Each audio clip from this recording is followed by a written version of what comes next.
s'adresse aux parents d'élèves. Certains enfants sont baignés en le don d'avoir de bonnes habitudes d'études, alors que d'autres détestent d'étudier.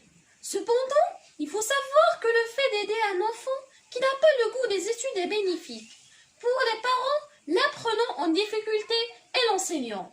Vous pouvez prendre un certain nombre de mesures proactives pour aider votre enfant à développer de meilleures compétences et habitudes dans les études. Mais gardez à l'esprit que si la discipline est importante, votre enfant ne donnera le meilleur de lui-même que s'il est motivé par le plaisir d'apprendre.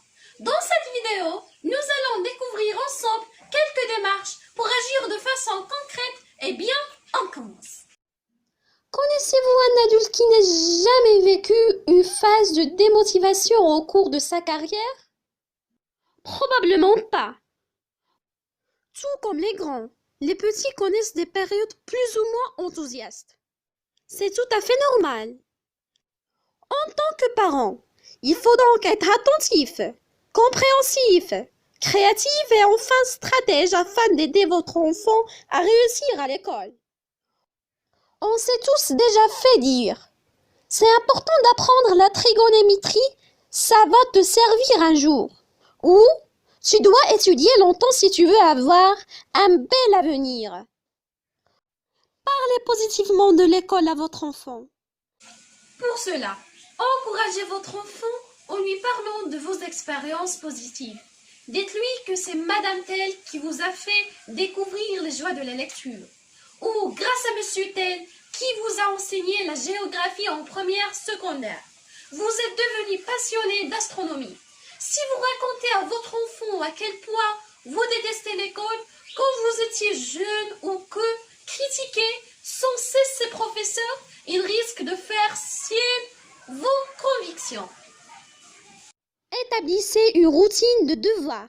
En cultivant cette bonne habitude dès la première année, votre enfant risque de la garder tout au long de sa scolarité. De plus, l'aider à faire ses devoirs et à apprendre ses leçons lui démontrera votre intérêt pour l'école et sa réussite. Mettez l'accent sur ses forces. Eh bien oui, il faut le féliciter pour ses progrès ou ses bons résultats. Accordez-lui une récompense ou un privilège à l'occasion pour couronner ses efforts. Évitez de lui rappeler aux difficultés ou ses échecs. Il les connaît déjà et cela risque de dominer au estime personnelle.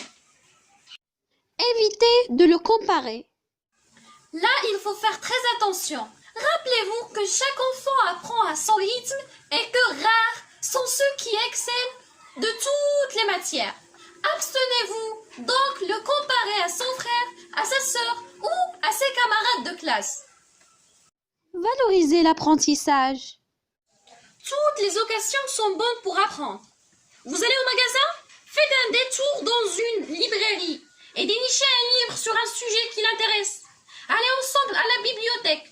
Jouez des jeux de société en famille. Profitez de vos sorties pour apprendre, est-ce que soit une promenade en forêt, la visite d'un musée ou une balade dans un quartier historique. Écoutez des documentaires ensemble. Et si la motivation ne revient pas? Ce n'est pas la fin du monde. Malgré vos efforts, Fiston va à l'école à reculons tous les jours. Dans ce cas, il faut prendre la chose au sérieux. Essayez de découvrir s'il s'entend bien avec ses professeurs. S'il y a des amis, ils s'entendent mal ou ils ne voient pas correctement au tableau, au besoin, communiquez avec un enseignant ou un tuteur. Il saura vous aider, vous et votre enfant. Est-ce que c'est assez pour motiver votre enfant? Assurément non. C'est tout un sujet à méditer mais pas toujours facile à appliquer. Il faut tenter quand même. Ainsi prend fin ma vidéo. J'espère qu'elle vous a plu. N'oubliez pas de vous abonner à ma chaîne. Je vous prie d'appuyer sur j'aime. Merci de m'avoir suivi. À bientôt dans ma prochaine vidéo. Partagez la vidéo.